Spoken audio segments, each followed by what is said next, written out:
Wear headphones that are high quality speakers for this video, if you can. Make sound.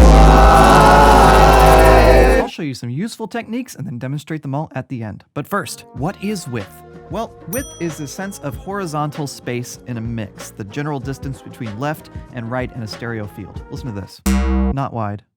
Wide. Okay, let's start with an important piece of understanding. Mono isn't mono.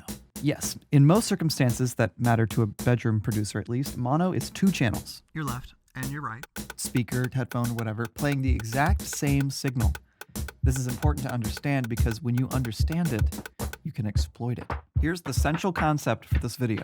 The more similar the signal between the left and the right channels, the less wide it will sound. The more different, the more wide it'll sound.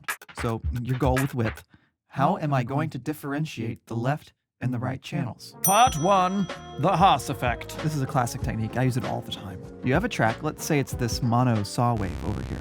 Well, we've got mono, so there's two channels playing the same thing here. So let's grab one of the channels, left or right, it doesn't matter, and then nudge it forward just a little bit. Just a little bit. Ah, there we go. Such a huge effect from a tiny change. I find the easiest way to do this is with a delay effect, like this. Part 2. So, understanding that width comes from how the sound differs between the left and the right channels, there are tools that let you measure and alter exactly that. We're talking about mid-side processing. So we have stereo audio from, say, this handheld recorder that I'm waving around while I'm speaking. Mid-side processing lets you isolate and alter the mid-audio, the digital information that is the same between both channels. I think you know where I'm going to here. Mid-side processing gives you exact control of the elements that make your sound wide. This is exactly what the width knob messes with on your... There's also mid-side EQ that lets you EQ your mid and side audio separately. It makes cool sounds like this. Hey, what's up?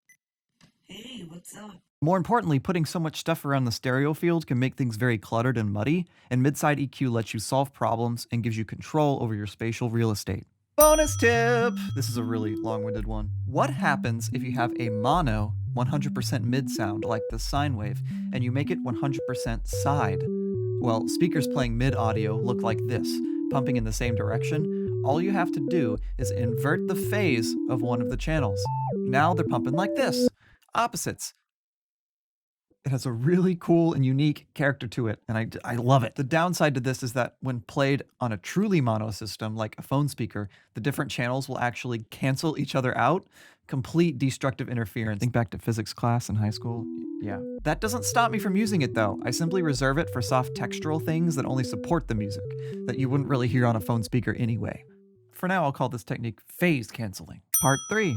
Double it up. 2 takes, 1 in the left, 1 in the right. Let the natural variations of another take be what creates width. And you don't have to stop at 2. You can do like 100 and pan them all however you want. Have 1 in the center and the other phase cancel. Same thing with the Haas effect. Or anything else you can think of. Okay, so I made a little song using a bunch of different width techniques that I use, and let's break it down.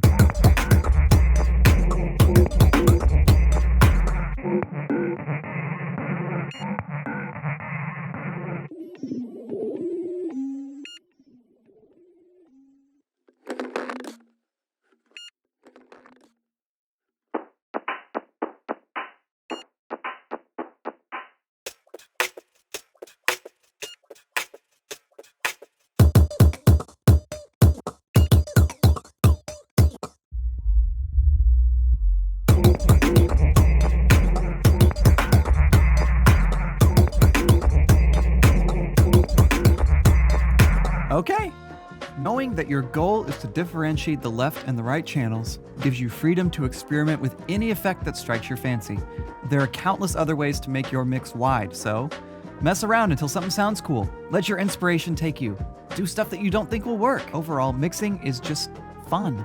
And it's more fun when you give it a sense of discovery and adventure. I hope this video can help inspire you, and I'm sure it will help you on your path to... I can't believe I'm doing this. Make sound wide. While I still have you, like and subscribe. And if you have any extra width techniques that you like, leave a comment down below and let me know. I love learning new things.